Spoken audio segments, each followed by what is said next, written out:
3 மாசமா price increase ஆகுனதுனால 2 லட்சம் கோடி லாஸ் ஆயிருக்கு. இந்தியாவோட பெட்ரோலியத்துறை அமைச்சர் தலையிட முடியாது. நீங்க இன்னும் பெட்ரோலியம் பிரைசஸ் அப்படியே வச்சிருங்க அப்படின்னு சொன்னாருன்னா லாசஸ் இன்க்ரீஸ் ஆகும். 1 லிட்டர் பெட்ரோலுக்கு அண்டர் ரிகவரியே 24 ரூபாய் இருக்கு. டீசலுக்கு இன்னும் அதிகமா இருக்கு. டீசலுக்கு அப்ராக்சிமேட்லி 100 ரூபாய் அண்டர் ரிகவரியா இருக்கு. பெட்ரோலுக்கு 24 ரூபா, டீசலுக்கு 50 ரூபா அதிகரிக்கும் நிற்கும். டெஃபினட்டா ஒரு வாரத்தில் அது வந்துடும். 24 ரூபான்றது என்ன சார்? இது ஒரு 4ல் ஒரு பங்கு கணக்கில் வருது சார். 100 ரூபா பெட்ரோல், 101 ரூபா பெட்ரோல்னா 24 ரூபா இன்க்ரீஸ் ஆனால் அது எப்படி கட்டுப்படி ஆகும்? அதுக்கு தான் முன்னாலேயே மைண்டை ப்ரிப்பேர் பண்ணிட்டு இருக்காரு நம்ம பிரதமர். அதனால அந்த மாதிரி எமர்ஜென்சி, எக்கனாமிக் எமர்ஜென்சி கொண்டு வரதுக்கு வாய்ப்புகள் வரும். ஏன்னா கட்டுப்படுத்த முடியலைன்னா, இப்போ வாலண்டரியாக மெஷர்ஸ் எடுத்துகிட்டு வரலன்னா இந்த மாதிரி கம்பல்சரி மெஷராக கொண்டு வரும். நேயர்களுக்கு வணக்கம். இன்று நம்முடன் இணைந்திருப்பவர் பொருளாதார பேராசிரியர் திரு பிரபாகரன் அவர்கள். சார் வணக்கம் சார். வணக்கங்க சார். கரண்ட் அக்கௌண்ட் பற்றாக்குறைனா என்ன? ஏன்னா இதை ஏன் கேட்குறேன்னா, பிரதமர் மோடி அவர்கள் பொதுமக்களிடம் 7 கோரிக்கைகளை வச்சுருக்காரு. அந்த 7 கோரிக்கை எதுனா கரண்ட் அக்கௌண்ட் இந்தியாவில் கரண்ட் அக்கௌண்ட் பற்றாக்குறையாக இருக்குது அப்படின்றாரு. என்ன சார், என்ன ஆச்சு? இது ரொம்ப இம்பார்ட்டண்ட்டான கொஸ்டின் கேட்டிருக்கீங்க. இந்த கரண்ட் அக்கௌண்ட் பற்றாக்குறை, கரண்ட் அக்கௌண்ட் டெஃபிஷிட் என்றால், இப்போ நமக்கு வேண்டிய கூட்ஸ் அண்ட் சர்வீசஸ் நம்ம நாட்டிலேயே தயார் பண்ணிக்கிறோம். ஆனால் நம்ம வெளிநாடுகளில் இருந்து நிறைய பொருட்களையும் சர்வீசஸையும் வாங்குகிறோம். இந்த நிறைய பொருட்கள் சர்வீசஸ் வாங்குவதில்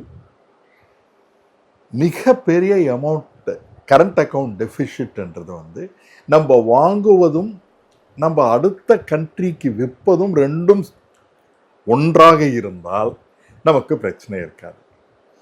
ஆனால் காலகாலமாக இந்தியாவில் இந்த கரண்ட் அக்கௌண்ட் பற்றாக்குறையாகவே இருக்கு. இப்படி கரண்ட் அக்கௌண்ட்னா என்ன? நம்ம கூட்ஸ் அண்ட் சர்வீசஸ், நம்மளுடைய நாட்டில் இருக்கிற கூட்ஸ் அண்ட் சர்வீசஸை பக்கத்தில் வைத்து விட்டு நம்ம எங்கேருந்து இந்த இம்போர்ட்ஸ் நம்ம எவ்வளோ பண்ணுறோம், எக்ஸ்போர்ட்ஸ் எவ்வளோ பண்ணுறோன்னு பார்க்கும்போது, இம்போர்ட்ஸ் நம்ம அதிகமாக பண்ணி எக்ஸ்போர்ட் கம்மியாக பண்ணோன்னு வச்சுங்க, நம்ம நாட்டில் இருக்கிற பணம் அடுத்த நாடுகளில் போய் சேர்ந்துவிடும். இப்போ நம்மளுடைய எக்ஸ்போர்ட் 100 ரூபாயாக இருந்து 120 ரூபாவாக இம்போர்ட் பண்ணிட்டு இருந்தோம்னா 20 ரூபாய் டெபிசிட் ஆகிறது. இந்த 20 ரூபாய் டெபிசிட் எங்கேருந்து பே பண்ணணும்? இங்கே நம்ம நாட்டில் இருக்கிற பணத்தை எடுத்து தான் கொடுக்கணும். அதனால் அந்த டெபிசிட்ன்றது மிகப்பெரிய பிரச்சனையாக மாறும். எப்போனா நம்மளுடைய ஜிடிபியில் 3% மாறும்போது மிகப்பெரிய பிரச்சனையாக மாறிவிடும். ஆனால் இப்போ அது 1.3% இருக்கு. அதனால மக்கள் இதை ஒரு பயத்தோட பார்க்காம, ஆனால் பயத்தோட ஒரு ஆங்ஸைட்டி கிரியேட் பண்ண, இது பயம் இருக்கக்கூடாது, நம்ம ஒரு எச்சரிக்கையாக எடுத்துக்கொள்ள வேண்டும். இப்போ இதில் 2-3 பேர் சொல்லியிருக்காங்க. யாருன்னா எக்ஸ்பர்ட்ஸ் என்ன சொல்லியிருக்காங்கன்னா, ருச்சிர் சர்மா, இவர் வேர்ல்டுலேயே ஹெட்ஜ் ஃபண்ட்ஸில் மிகப்பெரிய ஹெட்ஜ் ஃபண்ட்ஸுடைய சீஃப். அவர் என்ன சொல்கிறாருன்னா, இந்தியாவுடைய பிரச்சனைகளுக்கு காரணம் நீங்கள் ஏஐயை ரொம்ப முதலெடுத்து எதுவுமே பண்ணலை. ஏஐயை பார்த்த உடனே அமெரிக்காவிலையும் சைனாவிலும் தான் ஏஐ அதிகமாக இருக்குது. ஆர்டிஃபிஷியல் இன்டெலிஜென்ஸ் இது அமெரிக்காவிலையும் சைனாவிலும் தான் அதிகமாக இருக்குது. ஆனால் நீங்கள் எந்தவித முயற்சியும் உங்களால் எடுக்க முடியல அப்படின்னு சொல்கிறாரு. ஆனால் நம்மளால் அந்த முயற்சியை எடுக்க முடியாத நிலைமையில் இருக்கோம். ஏனென்றால் நம்மக்கிட்ட அந்த அளவுக்கு ரிஸ்க் கேபிட்டல் கிடையாது. ரிஸ்க் கேபிட்டல்னா சரி, இதை எடுத்து முயற்சிப்போம்னு சொல்கிறதுக்கு ஒருவேளை அது ஏதாவது தோல்வியில் கூட முடியலாம். ஒருவேளை தோல்வியில் முடிஞ்சதுன்னா அதனுடைய விளைவுகள் இந்தியாவுக்கு மிக அதிகமாக இருக்கும். அதனால் அந்த அளவுக்கு நமக்கு எந்த அளவுக்கு திறமை இருந்தாலும் அதை எடுக்க முடியாது. அது மட்டும்தான் சொல்கிறார் அவர். அதனால் இந்த கரண்ட் அக்கௌண்ட் டெஃபிஷிட்டில் 2 விதமான டெஃபிஷிட் இருக்குது. ஒன்று வந்து current account deficit for goods and services. இந்த கூட்ஸ் அண்ட் சர்வீசஸ்ஸு ஒன்று எக்ஸ்போர்ட்டு இம்போர்ட்டு இது பண்ணும்போது அதை சரளமாக சொல்லியிருக்கேன்னு நினைக்கிறேன். எக்ஸ்போர்ட் நம்ம இங்கேருந்து ஏற்றுமதி இறக்குமதி இது ரெண்டுமே கரெக்டாக இருந்திருந்தால் பரவாயில்லை. இந்தியாவில் அதிகமாக இறக்குமதி பண்ணுறாங்க, ஏற்றுமதி பண்ணுறது குறைந்திருக்கு, மிக குறைஞ்சிருக்கு. ஆனால் நமக்கு இன்னொன்று கூட இருக்கு. இந்த கரண்ட் அக்கௌண்ட் டெஃபிஷிட்ல நிறைய பேருக்கு தெரியாது. கரண்ட் அக்கௌண்ட் கேபிட்டல் டெஃபிஷிட்னு சொல்லி ஒன்று இருக்கு. கரண்ட் அக்கௌண்ட்டு கேபிட்டல் அக்கௌண்ட்டு கரண்ட்ல. கேபிட்டல் அக்கௌண்ட்னா நிறைய கண்ட்ரிஸ் வந்து நிறைய நாடுகள் நம்மளுடைய நாட்டுக்கு முதலீடு செய்கிறாங்க.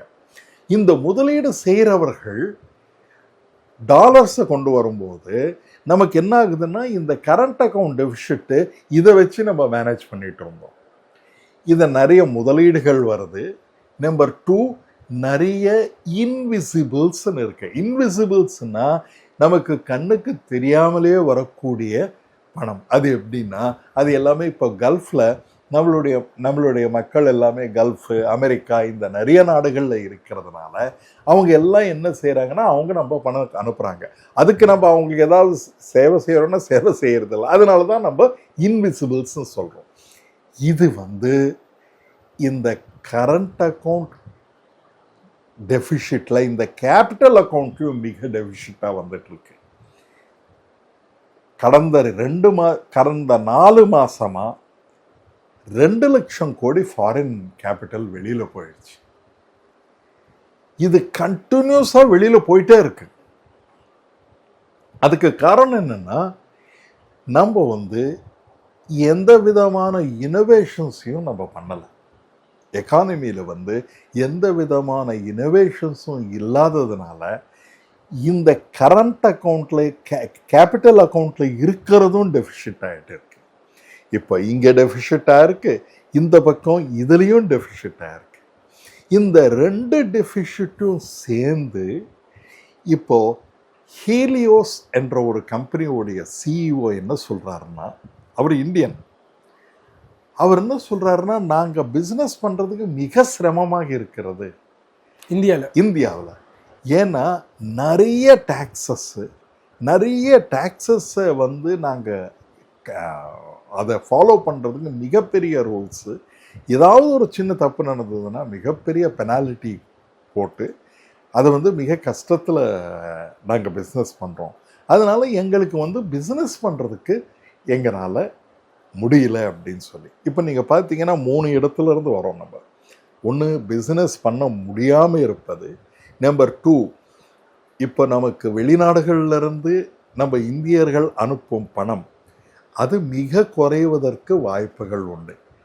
இப்போ வந்து கல்ஃபில் ப்ராப்ளம் இருக்கிறதுனால அங்கேருந்து இந்தியர்கள் அனுப்பும் பண வீதம் குறையும். அவங்களுக்கே வேலை இல்லாத போது நமக்கு எப்படி வேலை கொடுப்பாங்க? இப்போ வந்து அவங்களுக்கு இல்லாத வேலை தான் நமக்கு கொடுப்பாங்க. இப்போ அவங்களுக்கே வேலை இல்லாத போது அவங்க வந்து திருப்பி நம்மளை இந்த இந்தியாவுக்கு அனுப்பிவிடுவார்கள். அதே போல் நமக்கு வந்து இந்த ஏஐ தாக்கத்தினால அமெரிக்காவில் H1B விசா இருப்பதனால அதுலேயும் நமக்கு நிறைய பேர் திருப்பி வந்துடுறாங்க. இது எல்லாமே சேர்த்து 1.3 மாறிவிட்டது நம்மளுடைய கரண்ட் அக்கௌண்ட் டெஃபிஷிட். இந்த 1.3 3% ஆயிடுச்சுன்னா மிகப்பெரிய பிரச்சனையில மாறிடுவோம். ஆகுமா ஆகாதான்னா போன வருஷம் 0.6 இருக்கிறது இப்போ 1.3 இந்த 2 மாதத்துக்குள்ளே வந்துடுச்சு. அதனால இன்னும் ஒரு 4 மாதம் இந்த போர் தொடங்கினால் கண்டினியூ ஆனால் தொடர்ந்தால் நம்ம 1.6 திருக்கி போய்விடுவோம். சார் இது வந்து இந்தியாவுக்கு மட்டும் தானே சொல்கிறீங்களா? மற்ற உலக நாடு எல்லாத்துக்கும் இதுதான் நிலைமை? உலக நாடுகள் எல்லாருக்கும் இந்த நிலைமை இல்லைங்க. ஏன்னா இந்தியாவில் தான் நமக்கு வந்து 85% வந்து நம்ம இந்த எனர்ஜி ரிசோர்ஸஸை வெளியிலேருந்து வாங்குறோம். இப்போ அமெரிக்கா வந்து செல்ஃப் சஃபிஷியன்ட் நெட் எக்ஸ்போர்ட்டர். இப்போ எல்லாருமே இந்த மாதிரி ஆயில் நெட் எக்ஸ்போர்ட்டராக இருக்கிறவங்களுக்கு பிரச்சனை இல்லை. ஆனால் ஆயில் இம்போர்ட் பண்ணுறவங்களுக்கு டெஃபினட்டாக இது பெரிய பிரச்சனையாக இருக்குது. ஃபார் எக்ஸாம்பிள் ஜப்பானில் வந்து 100% அவங்களுக்கு ஆயிலே கிடையாது, அவங்க 100% இம்போர்ட் பண்ணிக்கிறாங்க. ஆனால் அவங்களுக்கு வேறு ரூட்டாக ஹார்மோஸ் ரூட்டாக வரதில்லை. ஆனால் நம்ம இந்தியாவுக்கு உலகத்துக்கு 20% ஹார்மோஸ் ரூட்டாக வருது, இந்தியாவுக்கு 60% ஹார்மோஸ் ரூட்டாக வருது. அதனால் இந்த கல்ஃப் ஆஃப் ஹார்மோஸ் அதிலிருந்து வரக்கூடிய ஆயில் அமெரிக்கா ஈரான் சால்வ் பண்ண உடனே மாறுவதற்கு வாய்ப்புகள் இருக்கு. சரி, இப்போ பெட்ரோல் விலை எந்த அளவுக்கு ஏறும் சார்? ஏன்னா பெட்ரோல் விலையும் ஏறிக்கிட்டு இருக்கு, நான் வீட்டில் யூஸ் பண்ணுற ஆயிலோட ரேட்டும் ஏறிக்கிட்டு இருக்கு. இது என்ன சார் இதுக்கு இது எப்போ சார் தீர்வு கிடைக்கும்? இது தீர்வு கிடைக்கிறதுக்கு இமீடியட்டாக தீர்வு கிடைக்காதுன்னு சொல்லி தான் நம்ம பிரதமர் மோடி அவர்கள் சொல்லியிருக்காங்க. அவரே யூஸ் பண்ற வெஹிக்கிளை குறைச்சிட்டாரு, அவருக்கு பாதுகாப்பு அளிக்கப்பட்ட வாகனங்களை 50% குறைச்சிருக்காரு. அதே மாதிரி மற்றவங்களையும் சொல்றாரு வெஹிக்கிள் யூஸ் பண்றதை குறைங்க அப்படின்னு சொல்லிட்டு. இப்போ எல்லாருமே அப்போலாம் இப்போ பப்ளிக் டிரான்ஸ்போர்ட் தான் யூஸ் பண்ற எல்லாமே வரணும். இப்போ அது டெஃபினட்டாக வர்றதுக்கு வாய்ப்புகள் நிறைய இருக்குங்க. ஏன்னா இந்த கரண்ட் அக்கௌண்ட் டெபிசிட் 1.3 நமக்கு ஞாபகத்தில் வச்சுக்கலாம். இனிமேல் ஒரு $10 இன்க்ரீஸ் ஆச்சுன்னா $15 பில்லியன் நமக்கு லாஸ் ஆக மாறுது. இப்போ நம்மளுடைய ஆயில் எல்லாமே, இந்த பெட்ரோலியம் ஆயில் எல்லாம் நீங்கள் கேட்டீங்க இல்லையா, இது வந்து கவர்மெண்ட் ஆஃப் இந்தியா கம்பெனிஸ் இருக்கு இல்லையா, ஹெச்பி, ஹிந்துஸ்தான் பெட்ரோலியம், இந்த கவர்மெண்ட் ஆஃப் ஆயில் மார்க்கெட்டிங் கம்பெனிஸ்ன்னு இருக்கு. அவங்க தான் இது எண்ணெயை வாங்கி சுத்திகரித்து நமக்கு கொடுக்குறாங்க. இந்த ஒரு 2-3 மாதமாக ப்ரைஸ் இன்க்ரீஸ் ஆகினதுனால 2 லட்சம் கோடி லாஸ் ஆயிருக்கு. யார் சார்? இந்திய அரசுக்கா? இந்திய அரசுக்கு.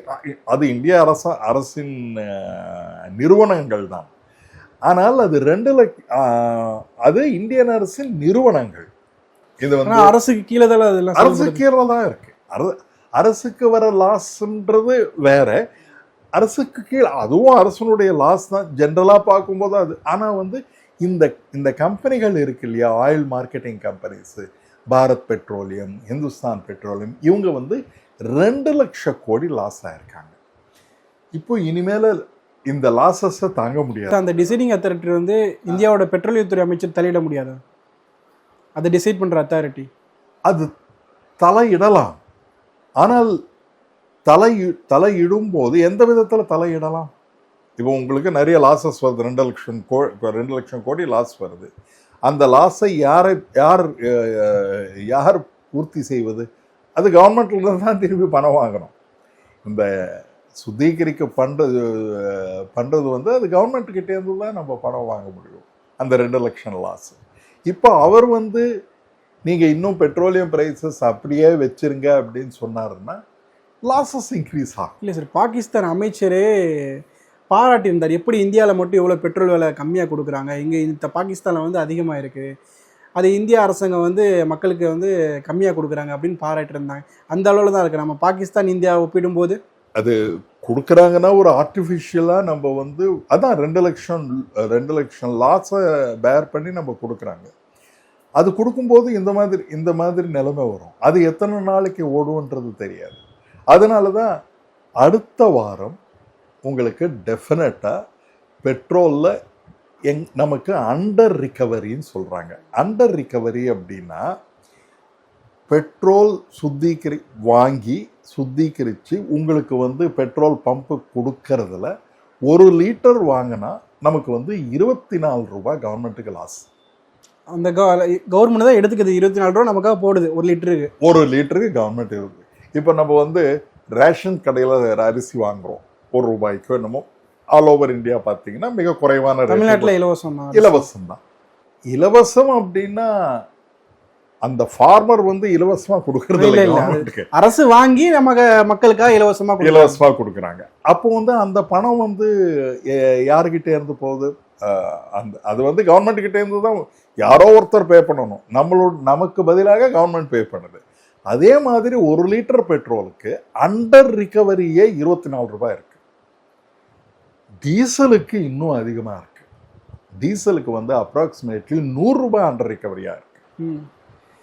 இப்போ அண்டர் லாஸும் வேணாம், ப்ராஃபிட்டும் வேணாம், லாஸ் ஆகாம கொடுக்கணும் அப்படின்னு நினைச்சாலே பெட்ரோலியம் ப்ராடக்ட்ஸ் 24 ரூபாய் பெட்ரோல்லையும் 24 ரூபாய் டீசல், அட்லீஸ்ட் 50 ரூபாய் டீசல். பெட்ரோலுக்கு 24 ரூபா, டீசலுக்கு 50 ரூபா அதிகரிக்கும் நிற்கும். டெஃபினட்டா ஒரு வாரத்தில் அது வந்துடும்.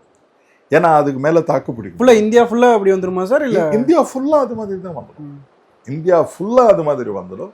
அதுக்கு தான் முன்னாலேயே மைண்டை ப்ரிப்பேர் பண்ணிட்டு இருக்காரு நம்ம பிரதமர். இல்லை, அந்த 24 ரூபான்ற ஒரு பெரிய அமௌண்ட் சார். சாமானிய ஒரு வேலைக்கு போகிற இளைஞன் வந்து ஒரு 100 ரூபாய்க்கு பெட்ரோல் போட்டால் ஒரு 3 நாள் வண்டி போகும் அப்படின்னு ஒரு கணக்கில் வைத்திருக்கிறப்ப 24 ரூபான்றது என்ன சார்? இது ஒரு நாளில் ஒரு பங்கு கணக்கில் வருது சார். 100 ரூபா பெட்ரோல், 101 ரூபா பெட்ரோல்னா 24 ரூபா இன்க்ரீஸ் ஆனால் அது எப்படி கட்டுப்படியாகும்? குடும்பத்தை எப்படி நடத்துறது? இதெல்லாம் இது மிக அதிகமான ஏற்றம் தாங்க. அதிகமாக ஒரு 2 ரூபா ஏற்றுவாங்க, 3 ரூபா ஏற்றுவாங்க.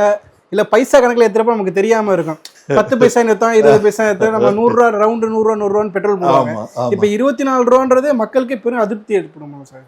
பெரும் அதிருப்தி ஏற்பட்டு தான் செய்யணும். அதுக்கு ஆல்டர்னேட்டிவாக மெக்கானிசம் இருந்தது.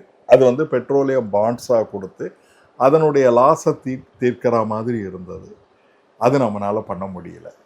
அதே மாதிரி நம்மக்கிட்ட இருக்கிற கையிருப்பு ரொம்ப இம்பார்ட்டன்ட் திங். என்னென்னா, நம்மக்கிட்ட நிறைய நாள் கையிருப்பு இருந்திருந்தால், இப்போ வந்து இந்த வார் வர்றதுக்கு முன்னால் நம்ம கையில் நிறைய கையிருப்பு இருந்ததுன்னு வச்சுங்க, அது பழைய ப்ரைஸில் வாங்கி வச்சுருப்போம்.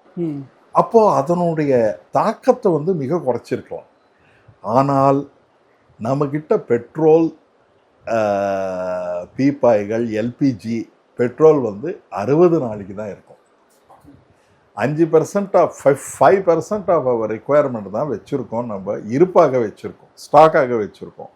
ஆனால் சைனாவில் வந்து 242 நாட்களுக்கு வச்சுருக்காங்க. அதனால் இந்த போர் 242 நாட்கள் நடந்தாலும் அவர்கள் அந்த பழைய ஸ்டாக்கை டோட்டலாக முடித்த பிறகு தான் இந்த புது ப்ரைஸுக்கு வருவாங்க. அதனால் நம்மகிட்ட கையிருப்பு வைக்க வேண்டிய ஸ்ட்ராட்டஜிக் ரிசோர்ஸஸ் அப்படின்னு சொல்லுவாங்க, அதுவும் இல்லை. இதை நம்ம முன்கூட்டியே யோசித்து இது பண்ணியிருந்தோம்னா நல்லா இருந்திருக்கும். ஒரிஸ்ஸாவில் லேண்டு வாங்கி, ஆனால் 5 வருஷமாக அது பண்ணவே இல்லை. அந்த ஸ்ட்ராட்டஜிக் ரிசோர்ஸஸ் அதில் நிறைய இடத்துல நம்ம வந்து இது ஆர்டிஃபிஷியல் கிணறுகளாக அமைச்சு அதில் வந்து நம்ம வெளியிலேருந்து வாங்குறது அங்கே ஸ்டோரேஜில் வச்சுருந்துருக்கலாம். ஆனால் நம்மக்கிட்ட ஸ்டோரேஜ் கெப்பாசிட்டியே கிடையாது. அதனால வந்து நமக்கு வந்து ஒருவேளை நம்மிடம் சைனா போல 224 நாட்களுக்கு இருக்கும் கையிருப்பு இருந்திருந்தால், பெரிய பெரிய நாடுகள், ஜப்பான் போன்ற நாடுகள் எல்லாமே அவங்க வச்சிருக்கிற கையிருப்பு போல இருந்திருந்தால் இந்த ஒரு பிரச்சனை வந்திருக்காது. இந்த பெட்ரோலியம் ப்ராடக்ட், இந்த petroleum product, gold, edible oil and fertiliser, இந்த 4ம் சேர்த்து இந்த கரண்ட் அக்கௌண்ட் நம்ம வாங்கும்போது 31% நம்ம அதிலேருந்து வாங்கணும். 31% என்னென்னா petroleum, gold, edible oils. Edible oil $19.2 billion. Edible ஆயிலுக்கும் இப்போ ஈரான் வாருக்கும் என்ன சார் சம்மந்தமாக இருக்குது? ஏன்னா எடிபிள் ஆயில்ன்றது நம்ம கல்ஃப்லேருந்து வாங்க போகிறதில்ல. எடிபிள் ஆயில் மேக்ஸிமம் நம்ம மலேசியா, இந்தோனேஷியால தான் இறக்குமதி பண்ணிக்கிட்டு இருக்கோம் எடிபிள் ஆயில். அதுக்கு இதுக்கு என்ன சார் சம்மந்தமாக இருக்குது இப்போ வேலையேற்றத்துக்கு? இது ரொம்ப நல்ல கேள்விங்க ஐயா. இது ஏன்னா இது எல்லாமே அக்ரிகல்ச்சரல் ப்ராடக்ட்ஸ் தானே. இந்த அக்ரிகல்ச்சர் ப்ராடக்ட்ஸ் எதில் டிபெண்ட் ஆகுது? இந்த அதுக்கு உரம் தேவை. அந்த ப்ரொடியூஸை வந்து க்ரஷ் பண்ணுறதுக்கு மெஷினரியில் தான் க்ரஷ் பண்ணி நம்ம வந்து பண்ணுறோம். அதுக்கு எல்லாத்துக்குமே எனர்ஜி தேவைப்படுது. அந்த எனர்ஜி எல்லாமே பெட்ரோலியம் ப்ராடக்ட்ஸ்லேருந்து தானே வருது. இப்போ வந்து நீங்கள் பார்த்தீங்கன்னா, இப்போ இப்போ ஒரு சம்மரில் இருக்கிற பீர் என்ற ஒரு பானம், பீர் என்ற பணம், அந்த பாட்டில்ஸ் வந்து அந்த பாட்டில்ஸ் தயார் பண்ணுறது முடியல நம்ம இந்தியாவில். ஏன்னா வந்து அதுக்கு கேஸ் நம்மக்கிட்ட கிடையாது. அதனால இப்போ வந்து அதனுடைய பற்றாக்குறையே இருக்கு. அது மட்டுமே இல்லை, அது ஒரு லார்ஜ் கன்சியூமர். அது வந்து நல்லதில்லை உடம்புக்குன்னு நமக்கு தெரிஞ்சாலும், ஆனால் அது ஒரு economic activity. Large producer of beer வந்து பீர் பாட்டில்ஸ் பண்ணுறதுக்கு நம்மக்கிட்ட கிளாஸ் பண்ணுறதுக்கு இது கிடையாது. அதே மாதிரி இந்த கோல்டு ஜுவல்லரி இது வந்து 700 டன்ஸ் நம்ம வந்து இம்போர்ட் பண்ணிட்டு இருக்கோம். ஸோ அதான் அவர் கோல்டு வந்து பிரதமர் மோடி அவர்கள் குறிப்பிடும்போது 1 ஆண்டுகளுக்கு கோல்டு வாங்காதீங்க, கோல்டுங்கள சேவிங்ஸ் பண்ணாதீங்க அப்படின்றாரு. ஏனென்றால் நம்ம இந்தியாவில் வந்து உலகத்தில் எல்லாமே பேங்க்ஸ் தான் கோல்டு வாங்குவாங்க. பேங்க்கு தான் கோல்டு இருப்புக்காக கோல்டு தான் வாங்குவாங்க. ஆனால் இந்தியா போன்ற நாட்கள், இந்தியா, பாகிஸ்தான், ஸ்ரீலங்கா, நம்ம இந்தியன் ஏஷியன் கண்ட்ரிஸ் எல்லாமே இவங்க வந்து ஜென்ரலாக கோல்டு பிரியர்கள். நம்ம நிறைய கோல்டை வாங்குகிறோம். கோல்டை வந்து 2 விதமாக வாங்குகிறோம். ஒன்று கல்ச்சுரல் ப்ராடக்டாக வாங்குகிறோம். நம்பர் 2 இன்வெஸ்ட்மெண்ட்டாகவும் சேவிங்ஸ் ஆகும். ஏதோ ஒரு 100 சவரம் ஒரு 50 சவரம் வச்சுருக்கோம், அந்த மாதிரி அது ஒரு சேவிங். எப்போ வேணாலும் நம்ம இதை விற்று, இல்லை லேண்டுனா விற்க முடியாது, உடனே விற்க முடியாது. கோல்டுனா நம்ம எப்போ வேணால் ஓரளவுக்கு லிக்விடாக கேஷ் கிடைக்கவும் நமக்கு அப்படின்னு. ஆனால் இப்போ ஓராண்டு நம்ம வந்து அவர் நிறுத்தி வைக்க சொன்னது ஒரு நல்ல ஆனால் ஓராண்டு நிறுத்தி வைக்க சொன்னார். நம்பர் 2, அதை மேலே இப்போ டேக்ஸும் 15% இன்க்ரீஸ் பண்ணிட்டார். இதனால இந்த கோல்டு வாங்குவதை ஓராண்டு நம்ம வந்து தள்ளி போட வேண்டும். ஆனால் கோல்டில் தான் இன்வெஸ்ட்மெண்ட் பண்ணால் நிறைய ஒரு 2 ஆண்டுகளாக 2026 ஜனவரியில் 2025 2026 வரைக்கும் மக்கள் நிறைய கோல்டை வாங்கி அதனால் பயனடைஞ்சிருக்காங்க. அதனுடைய விலை மிக கம்மியாக இருக்கும்போது கோல்டை வந்து ஒரு சேவிங்ஸ்ல அவங்க பிரஸ்டீஜா நினைக்கிறாங்கல்ல மக்கள் வந்து. அதுதான் அது ஒரு கௌரவமா எடுத்துக்கிட்டு கோல்டு வாங்குறாங்க. அதுதான் அது ஒரு கல்ச்சரல், ஒரு கௌரவம், கல்ச்சர். ப்ளஸ் கல்யாணங்களில் அது இந்த 22 carat 24 carat gold, 22 carat gold இதெல்லாம் வாங்குவது ஒரு கல்ச்சரல் திங்காக இருக்குது. இப்போ அந்த கல்ச்சரல் திங் வந்து நான் இந்த உலகத்திலேயே பேங்க்ஸை விட நாட்டில் கன்சியூமர்ஸ் கிட்ட இருக்கிற கோல்டு இந்தியாவில் தான் ஹையஸ்டாக இருக்கு. உலகத்துல இந்தியன் மக்கள்கிட்ட தான் ஹையஸ்ட் கோல்டு இருக்கு. ஏன்னா நம்மளுடைய இன்வெஸ்ட்மெண்ட் போர்ட்ஃபோலியோலேயே கோல்டு மிக அதிகமாக இருக்கும். உலகத்தில் நீங்கள் எந்த நாட்டிலையும் இருக்காது. நம்ம நாட்டில் தான் கோல்டு அதிகமாக இருக்கும். இப்போ ஷேர்ஸு இதெல்லாம் மிக கம்மியாக தான் இருக்கும். இப்போ உங்கள் ஃபாதரோ இல்லைன்னா என்னையோ எல்லாமே கேட்டிங்கன்னா நம்ம ஜென்ரலாக ஃபிக்ஸட் டெபாசிட்டில் இருப்போம், இல்லைன்னா சஃபிஷியன்ட் கோல்டில் தான். வீடு ஒன்று இருக்குது, கோல்டு கொஞ்சம் சேவிச்சு வச்சுருக்காரு, ஒரு 100 சவரன்னு. ஒரு ரொம்ப காசு இல்லாட்டியும் பரவாயில்ல, எவ்வளோ இருக்கோ 1 கிராம் வாங்கி வச்சுக்கோ, சேவிங்ஸ் பண்ணிக்கோ அப்படின்னு தான் சொல்கிறான். இப்போ பெரியவங்க பேசுகிறப்பயே 1 கிராமாச்சும் வாங்கிக்கோ, சேவிங்ஸ் பண்ணு. ஒன்றும் இப்போ கூட நான் ஏன்னா இப்போ லேண்ட் வாங்குறப்போ நம்ம இப்போ சென்னையே இருக்கவங்க ஒரு 50 lakhs 20 lakhs கிட்ட போகுது நார்மலாக கிராமத்தில் கூட. இப்போ ஒரு கோல்டுனா 1 கிராம்னா இப்போ சொல்கிற கட்டில ஒரு 3 ஆண்டுகளுக்கு முன்னாடி 5000 ரூபா 7000 ரூபாய்க்கு வந்துச்சு. ஆமாம், இப்போட ரேட் அது 15000 ரூபாய்க்கு வந்துருச்சு. ஆமாம். இப்போ ஒரு 50000 ரூபா இல்லை 1 lakh சம்பளம் சேலரி வாங்குறவங்களுக்கு ஒரு 15000 பெருசாக கருத மாட்டாங்க. ஒரு சேவிங்ஸ் 1 கிராம் வாங்குவோம், மந்த்லி 1 கிராம் சேவிங்ஸ் பண்ணாலே அவங்களுக்கு அது பெரிய மதிப்பாக இருக்காங்க. அது கரெக்ட். நீங்கள் சொல்கிறதுல அதுதான் நாங்கள் எல்லாமே சொல்லிட்டு இருந்தோம். ஆனால் இப்போ இருக்கிற நிலைமையில், நம்ம நாட்டு பொருளாதார நிலைமையில் அது சாத்தியமாக இல்லை. அதனால் நம்ம வந்து கோல்டு வாங்குவது ஒரு 1 year நம்ம போஸ்ட்போன் பண்ணோம்னா அது நாட்டுக்கு நல்லது என்று பிரதமர் நினைக்கிறார். அதே தான் எல்லா எக்கானமிஸ்டும் நினைக்கிறாங்க. நீங்கள் ஒருவேளை இன்வெஸ்ட் பண்ணுறதா இருந்தால் ஒரு நல்ல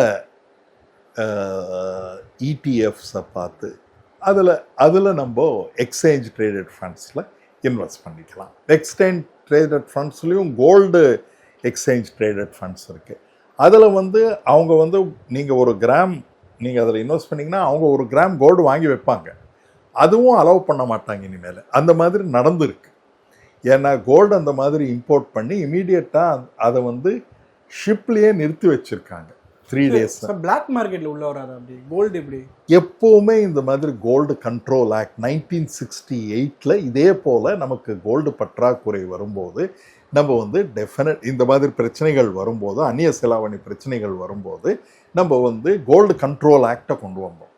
இந்த கோல்டு கண்ட்ரோல் ஆக்ட்னால என்ன பெரிய பிரச்சனை என்றால், இந்த ஸ்மக்லிங் ஒரு பெரிய ஆல்டர்னேட் இண்டஸ்ட்ரியாக மாறிடும். நமக்கு பார்த்தீங்கன்னா நம்ம இந்தியாவுடைய கோஸ்ட் லைன் ரொம்ப பெருசு. எல்லா கோஸ்ட் லைனையும் நம்ம வந்து பார்க்குறது மிக மிக கடினமான இது. அதனால் வந்து ஸ்மக்லிங்கு, இந்த gold coming through different routes வந்து அதிகமாகிடும். அதனால தான் கண்ட்ரோல், அந்த மாதிரி கண்ட்ரோல், கோல்டு கண்ட்ரோல் பண்ணாமல் நம்மளாவே டிமாண்டை குறைத்து கொள்ளுவோம் அப்படின்னு சொல்லிட்டு பிரதமர் சொல்லுகிறார். இந்த ஒரு வருடத்துக்கு அப்புறம் ஸ்டேபிள் ஆயிருமா சார் கோல்டோட ரேட்டு? இல்லை, ஒரு வருடத்துக்கு ஸ்டேபிள், ஒரு வருடம் கோல்டு வாங்காதீங்க அப்படின்னு பிரதமர் சொல்றாரு.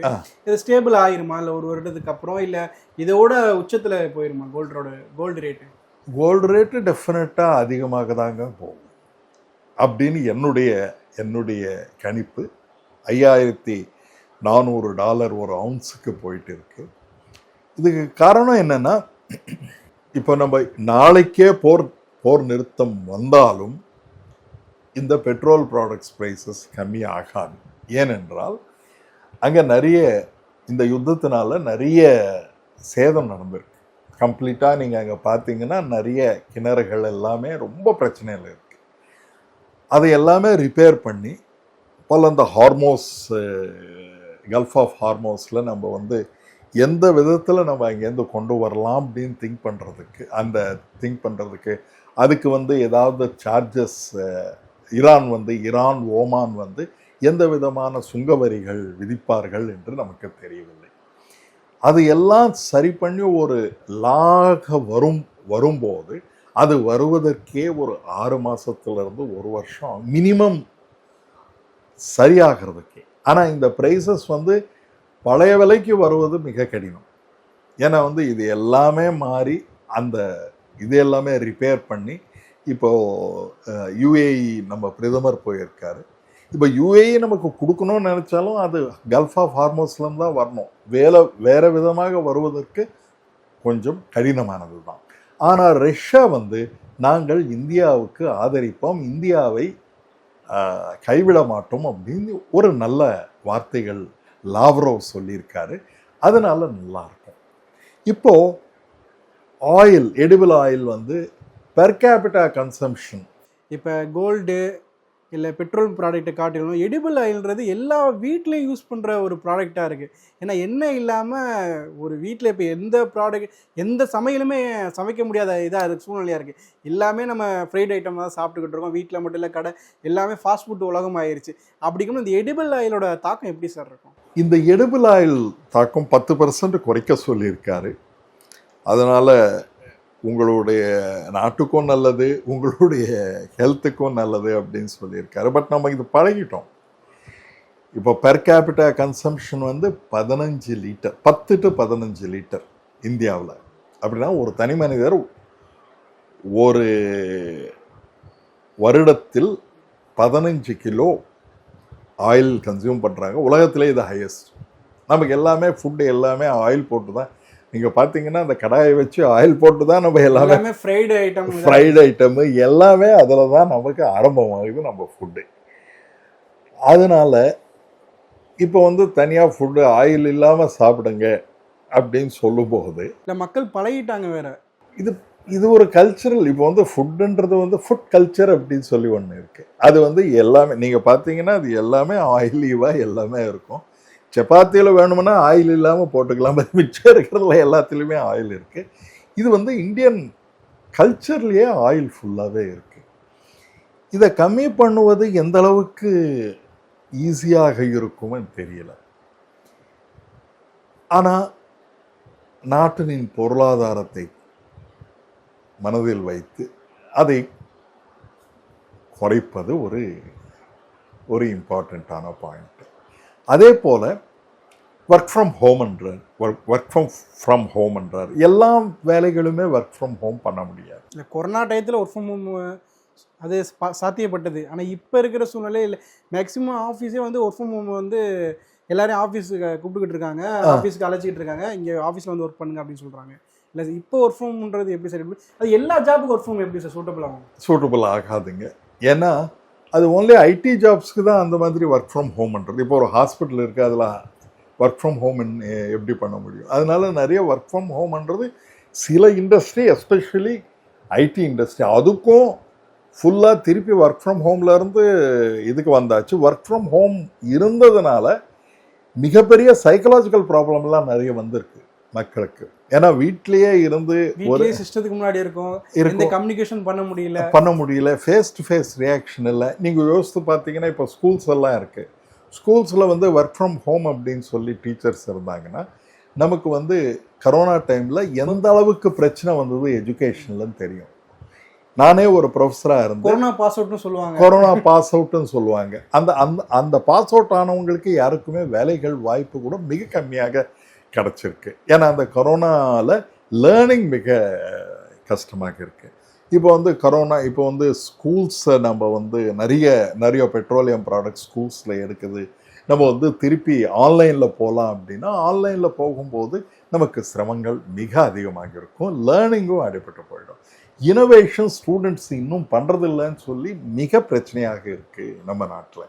இந்த எஜுகேஷன் சிஸ்டம் வந்து உலக நாடுகளின் எஜுகேஷன் சிஸ்டமோட ரொம்ப மிக குறைவான மதிப்பீடுகளை நம்ம பார்த்துட்ருக்கோம்.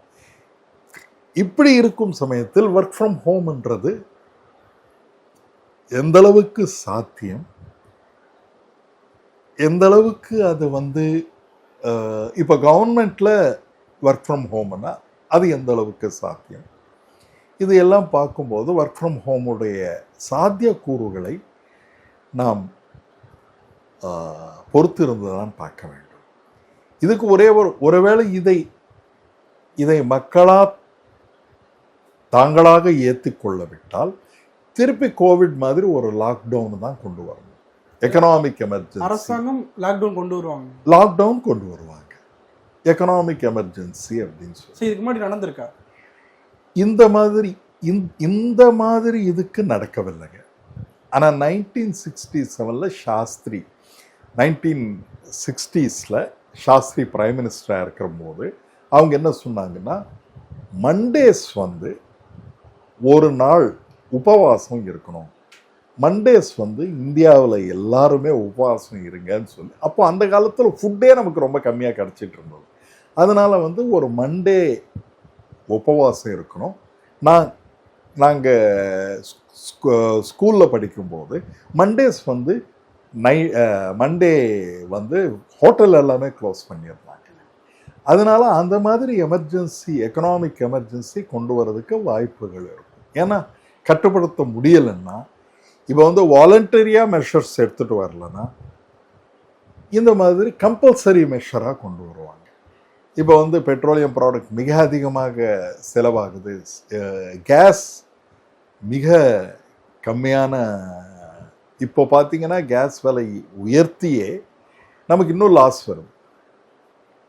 இன்னும் ஏற்றுவதற்கு மக்களிடம் பொருளாதாரம் இருக்குமா இருக்காதா தெரியல. அதே போல் இந்த மெஷர்ஸ் எல்லாமே சேர்த்து நம்மளுடைய ஜிடிபியோடைய இம்பேக்ட் மினிமம் 2.5% இருக்குன்னு நான் கணிச்சிருக்கேன். டெஃபினட்டாக அது அதிகமாக தான் இருக்கும். 2.5% குறையும். இப்போ வந்து 6.5%. இப்போ IMF ஆல்ரெடி ரிவைஸ் பண்ணிட்டாங்க, 5.5 வரைக்கும் வருது. இன்னும் குறைஞ்சி 4% growth தான் வரும். அதனால் நம்மளுடைய கன்சம்ஷன் எப்போ குறையுதோ அப்போ நம்மளுடைய எக்கானமியும் குறைய ஆரம்பிக்கும். இதுதான் இதனுடைய விளைவுகள். ஆனால் இன்று ட்ரம்ப் அவர்களும் பிரசிடென்ட் ஜி அவர்களும் ஒரு ரொம்ப நெருக்கமான இதில் பேசிக்கொண்டிருக்கிறார்கள் பெய்ஜிங்கில். அவர்கள் ஒரு நல்ல சொல்யூஷனை கொடுத்தால் 1 மாசத்தில் இதை சரிப்படுத்துவதற்கு வாய்ப்புகள் இருக்கு. மக்களுக்கு எளிமையாக பதிலளித்தீங்க சார் இந்த பொருளாதாரத்தை பற்றி. நன்றி சார். நன்றி, வணக்கம்.